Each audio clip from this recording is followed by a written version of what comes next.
Well, this was a fascinating period of Bob Dylan's life because in some ways it's the least chronicled. This is the period of his life that has the least footage accompanying it, particularly 1961 and 1963. So I didn't choose what dates the movie set in. You know, based on my age, I can only play within a certain range anyway. But this is a sort of a fascinating period because it's, as you said, when he actualized becoming Bob Dylan, and when he obviously made this sort of historic transition from folk music to rock and roll. Well, a lot of work, a lot of time studying all his music and studying the way he was. Yeah, exactly. I had more time, you know. We were supposed to shoot it the summer of 2020, then there was the pandemic. Then we were supposed to shoot it the summer of 2023, so there was the actor strike. So there was a lot of time available to me to sink into all of this stuff, the way he was as a human, his guitar playing, all the books available about Bob, the books available about his contemporaries, about Joan Baez, about Paul Clayton, about that period of music. And just, you know, it became a curiosity at some point. It felt less like work and more just something that I was just deeply passionate and obsessed about. Yeah, this is all life. I don't know if I ever was. There was either a tremendous lack of self-respect and no self-esteem, or the total opposite, an egomania or something. But I just felt, I just loved this music, and I loved the opportunity to get to do it live, particularly with the old microphones and the old theaters and the old reverb. And I love these original recordings, you know, like the Brandeis University recordings of Bob Dylan, you know, are some of the coolest songs he ever put out. So I just fancied getting the opportunity to do it myself. Yeah, totally. You feel really involved. You feel really present. I think. Yeah, I think. He offered me a masterful guiding hand because he had done this before with Joaquin Phoenix, Walk the Line. His trust, but also really his I'd say most of all just his prescience to see through the idea that this had to be factual and step-by-step recreations of how it was. You know, that we had major artistic license here. That the whole exercise was about artistic license. Yeah. Yeah, well, they were all massively invested the way I was massively invested. So they were just ultra present and defensive of their characters in a sense, like very protective over all their characters, and in the perfect way. Everyone was in their own movie in a sense. So they were really instrumental in helping me go about what I was doing because they just brought life to it. You know, this wasn't some cushy project where people were showing up for the paycheck. Everybody was going extremely hard. I was excited when I saw the press release that Timothee was going to play Bob Dylan and that James Mangold was going to direct a film about Bob Dylan. As a fan growing up, I was like, I want to see this movie. I'll be the first person to buy a ticket. But then I got another amazing surprise when Jim called me and said that there might be a part for me in the movie, which was, I don't know, in so many ways I feel like I've been manifesting getting this part like one day because I have been a really big fan of him since 13. So, you know, I'm not the biggest Dylanologist in the world. I don't know every date or tour, but I just love the music. So now, no, I was not. I knew the woman on the Freewheelin' album cover, and I think I knew that was his girlfriend, and I had heard the name Suze Rotolo, but I did not know really anything else about her. So to get to read her memoir was a freewheeling time. There's so much in there about their relationship, and especially about, you know, growing up in the village in the 60s and just the youth culture of the time. She really captures it so beautifully in that book. So I got to learn a lot. Yeah. Yes. Well, I think that was the challenge of the part, was that I am playing the one person that isn't well known, and she's the one, you know, she's not musical. She doesn't sing or play instruments with him. So it was making sure that I was able to kind of overcome just being the girlfriend part, because obviously, I mean, there's so much more to her and so much more to what she did and how she inspired Bob in that time. You know, she was very politically involved. She was an activist in the 60s, and Bob wasn't so much into politics until he met her and she introduced him to that world. She was an artist in her own right. She was a painter. And I mean, you can Google, there's so many songs that he has written about Suze and that relationship. I mean, Boots of Spanish Leather, and the list is very long.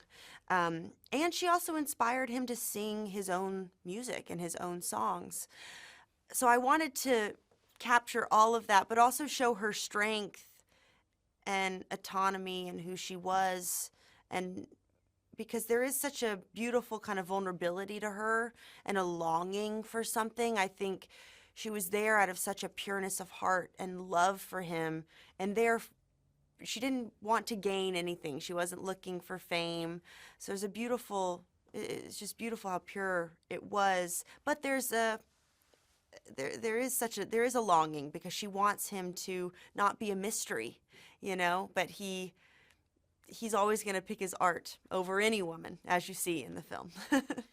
Well, I'd worked with him when I was 19, and actually, Call Me By Your Name hadn't even come out yet when I worked with him, so not that I would say he's completely like Bob, but the trajectory of the career is kind of similar, and our relationship in the film and life, meaning I knew him before he became Timothée Chalamet in a lot of ways, and how, Sylvie is the really only person that knew Bob before he became so famous. So it was nice that we knew each other before, and there's always a safety there, and you feel more comfortable with them because you've worked with them before.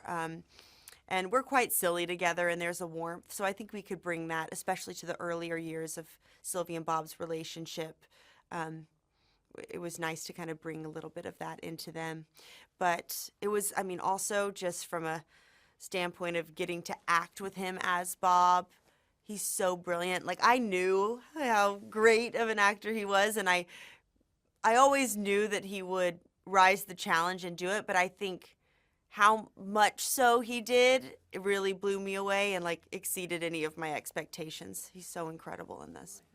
Man, we filmed, a lot in New York, but also a lot in New Jersey, because obviously the New York streets, a little bit too modern now. They don't look like they did in the 60s. So we created, the amazing production design team created the 60s village and Cafe Wa and Minetta on these New Jersey streets. And it was, of course, it helps you kind of walking into that world and being in those costumes. Ariane Phillips was our costume designer, who her work is so authentic and incredible in this movie. She had, I think also Timmy had 75 costume changes, but also such an evolution of growth of a character, watching him, from the little cap and scarf to going to the full leather, Ray-Bans Dylan that we know.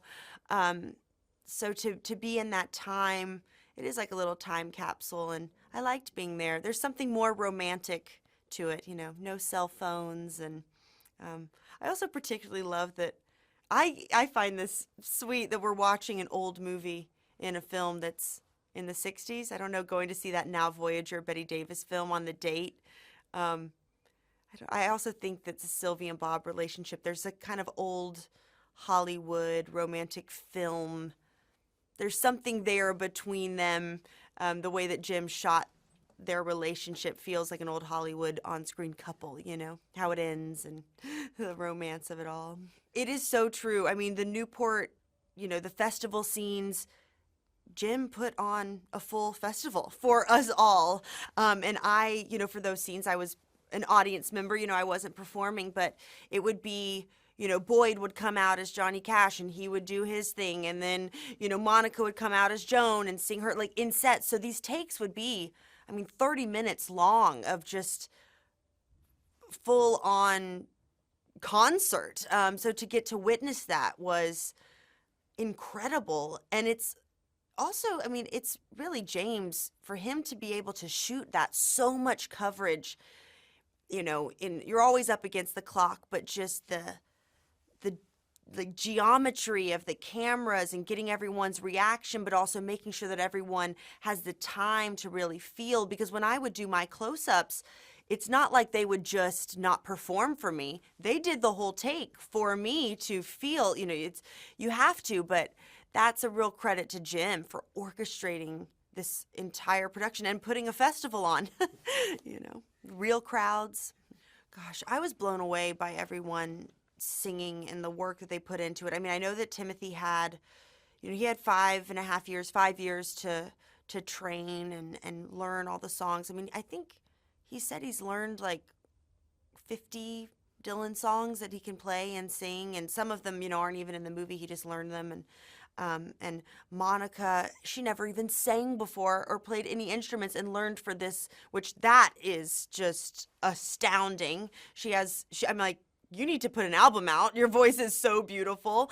And Boyd as Johnny Cash. I mean, that's big shoes to fill, especially working with James, who did the Walk the Line incredible film. So a movie about Johnny Cash already. So they really just blew me away. And I know, I mean, I have sung on film before, and it's it's a vulnerable place to be in, because we're not singers, and there is something to have to perform in front of a crowd, and it was really incredible to see.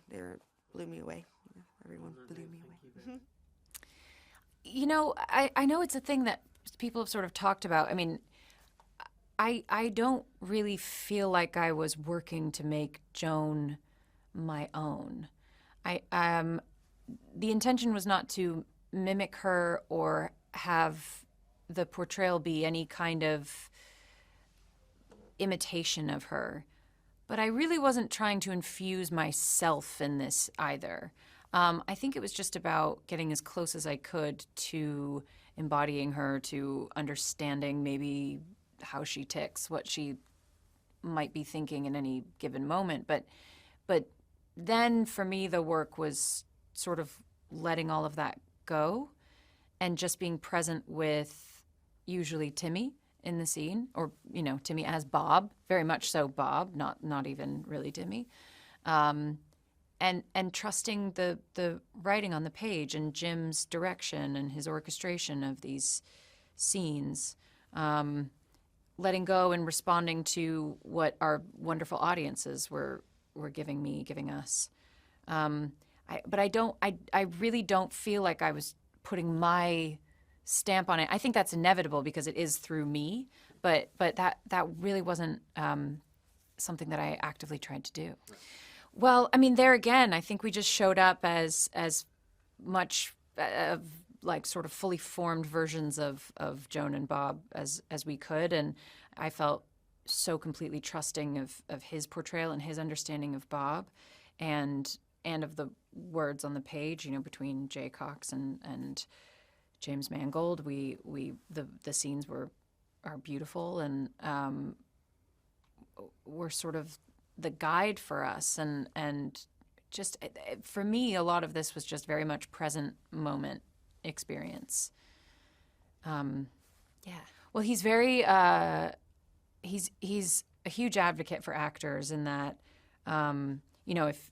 if I want to walk from point A to point B, but there's a camera there, my instinct would be to try to accommodate and move around the camera, and he'd sort of stop me and say, no, it's on wheels for a reason. It'll, walk where Joan would walk. We'll figure it out, which you don't often get, particularly in the TV world, but just in general.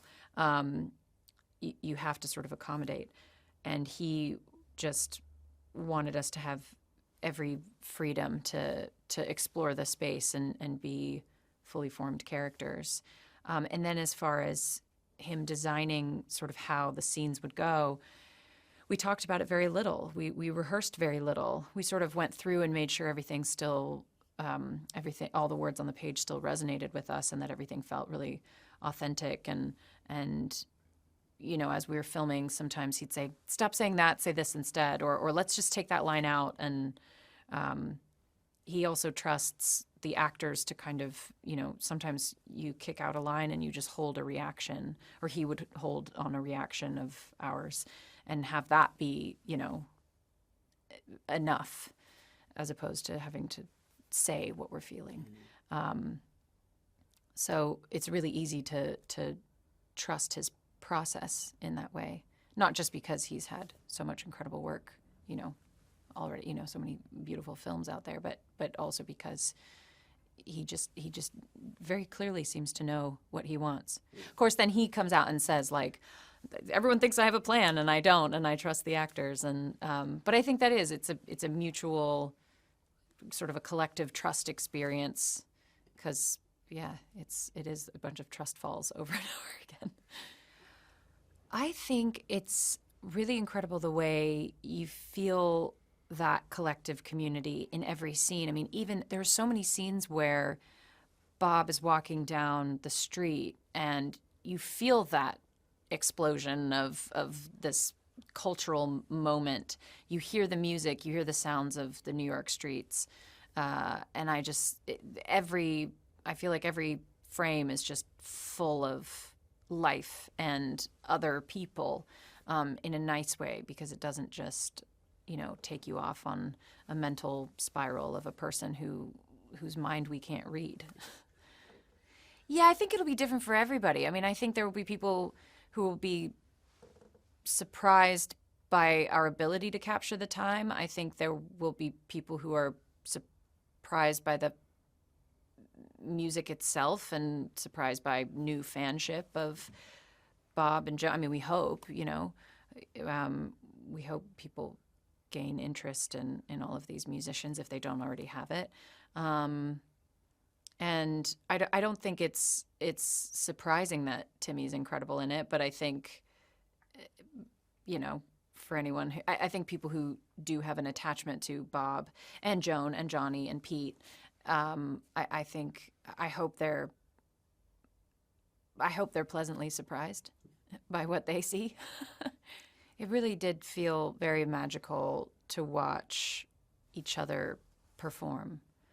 My very first day, I was shooting outside the Chelsea Hotel, but before that, it was I got to watch Ed on the steps of City Hall, and every time I drive by it in New York now, I feel the weight of that moment, and that was just incredible to see him play and perform immediately. And then same with Timmy, getting to rehearse the music with him was like mind-blowing, and then to see him up there performing and captivating an audience was, it really was magical. I think when it came to my own, it was mostly terror, especially in the beginning, and especially with that song, because I knew the weight of it. It's a very difficult song. It's slow. It's an early song for Joan. You have to sort of like, there's a tall order, and that you have to win over the audience and show them someone they recognize as Joan. But the more we performed, the more comfortable it became. And then by the time we were playing It Ain't Me, Babe, and Mama, You've Been on My Mind, we're just having a blast. That was just really, really fun. And we only had so many takes, and it just was like we had gotten it at that point. And so it felt celebratory and fun, and you could lace in all of the emotion with it. And so it's a different kind of magic, I think. It did, as much as I could possibly know. I mean, my prior experience with festivals was literally only pretty much bartending at festivals, and I used to bartend at Outside Lands in San Francisco, to get by as a commercial actor.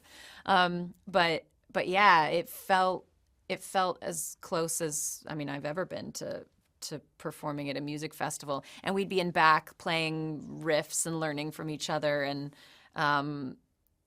getting to see Boyd perform for the first time as Johnny was just incredible, and like just lit up the entire audience and backstage, and everyone's dancing, even sort of behind the wings in Video Village, like people are moving, and God, it was so fun. I'd love to be backstage at a music festival at this point and see if any of it, kind of aligns.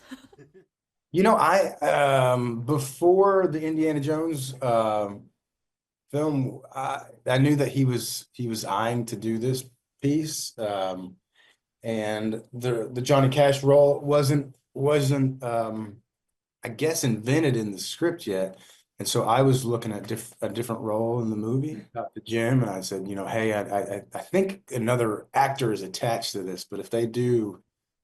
Something doesn't work out, Jim. I'm prepping this character already, and then we did, and then it didn't happen. Something, whatever reason, it didn't get setup at the time.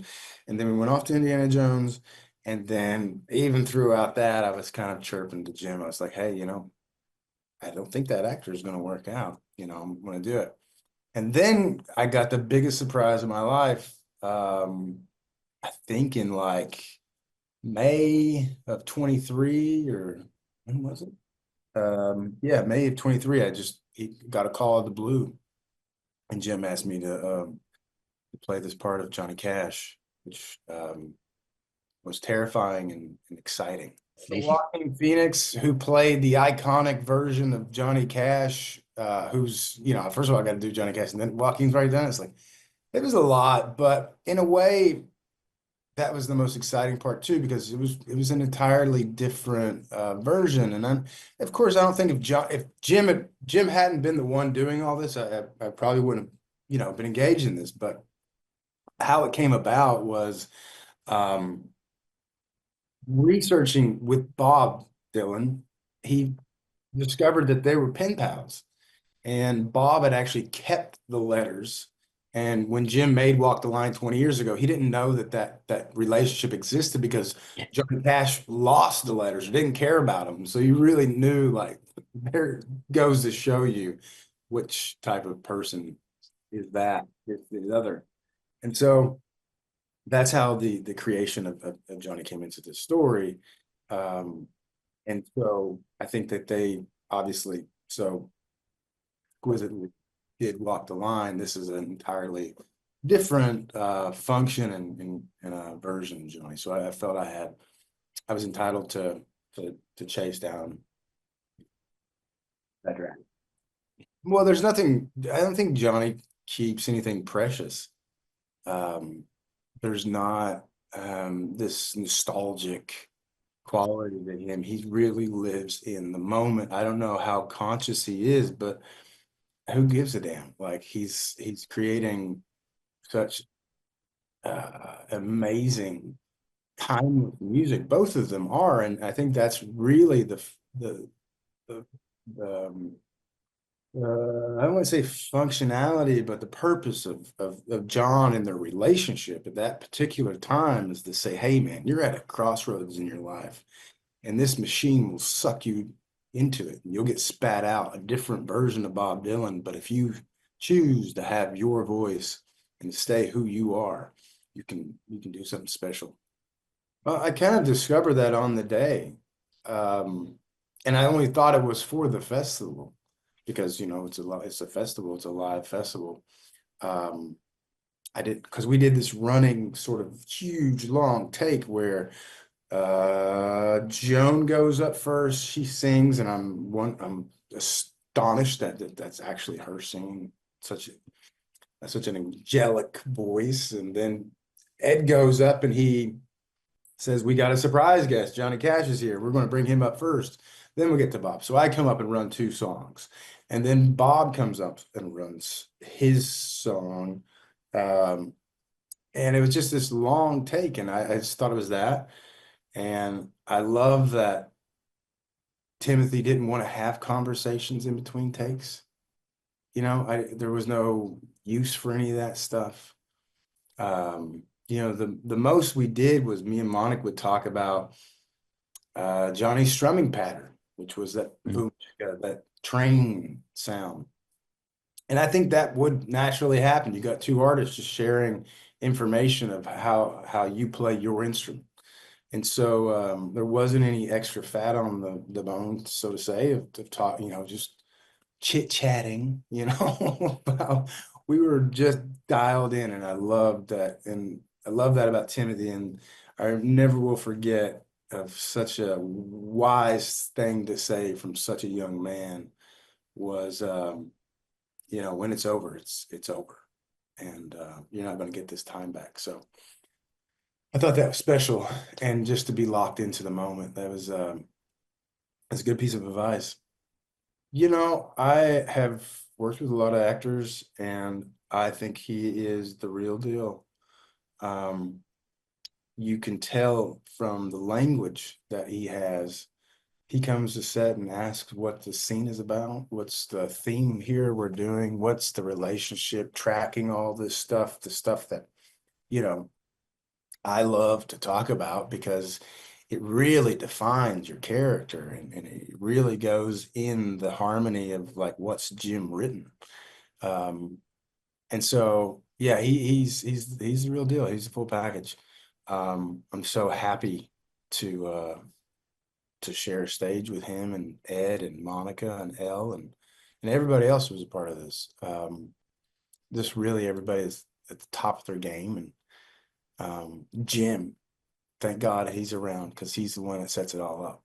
That's a good question. I find myself telling a lot of stories about the 60s. It's true. And it is a fascinating moment for me. I do think it's a turning point in world culture and certainly in the United States where modernism had arrived and modern issues had arrived in the sense of fear of nuclear annihilation and in the sense of a new kind of global politics in terms of civil rights, in terms of women's rights, and artistically that there was suddenly a kind of expansion of how we had ever seen everything since the post-war period. But I also think, maybe I'm visiting, I was born in 1963, so it's like visiting a time which you don't completely remember, but have some kind of foggy, childlike vision of. Well, the converse would be impossible in my mind, meaning at least for these movies, when you have artists whose whole brand, who the identifying attribute of their music is its authenticity, its earnestness, its honesty, to do that in a way where it's not even their own voice coming out of their mouth seems a contradictory notion from the beginning. But on top of all that, this idea of doing it live as much as you can is, to me, to free the actor to be able to bend the song, to be able to become inspired while in the scene, because the song isn't just a song, it's a part of a scene. So if they're feeling stress from someone off stage, if they're carrying the baggage of the previous scene into the playing of this song, then there's multiple levels to the scene. How they're feeling, the feeling they brought into the scene, who's listening, who's watching, and the actor, when you're talking about the kind of incredible actors I get to work with, takes advantage of all that material to make something new happen. Well, it's gone on over 5 years, and when you have an actor with his ambition and power and talent, and also he's really smart, really smart in an intellectual way and in an instinctual way about the material itself. The script I would be writing and reading in pages over the phone. We would, even while we were shooting, we would talk to each other almost every night and go over the next day's work. I find him to be a wonderful friend and collaborator, but also it's kind of the relationship that's necessary if you want a performance like he gives in this film, which is that the director and the actor really have to be walking hand in hand. Well, a number of the people I've worked with on this movie are people I've worked with for many, many movies, among them Faden Papa Michael, the director of photography, Francois Audouy, the production designer, Ariane Phillips, the costume designer, and others. Even the camera operator, Scott Sakamoto, has been on many of my movies. And it's a shorthand you have with each other of how to make a movie. They know how I like to make a movie. Even though I move from one genre to another, they know I don't really shoot things differently. The genres take care of themselves. I tend to block and arrange things the same for every picture, in the sense that I have the kind of core instincts I have, for good or worse, for better or worse. But the great thing about having a team like that, especially on a movie like this that doesn't have, a kind of Wolverine budget, is that you have to all find ways to save money and work efficiently, and having trust in each other. The production designer knows if he dresses this side of the street, I'm never turning around to look at that side. So he can put all his resources to what's going to be on camera, and I won't surprise him on the day and suddenly go, nah, I'm looking over here. And Faden and I have a very real language, and we almost always shoot anamorphic, widescreen. We use very old lenses. We both love a kind of very naturalistic look to the movie. We're both real fans of letting performance drive everything, that we don't want our shot making to be ruling the picture, but in collaboration with the actors.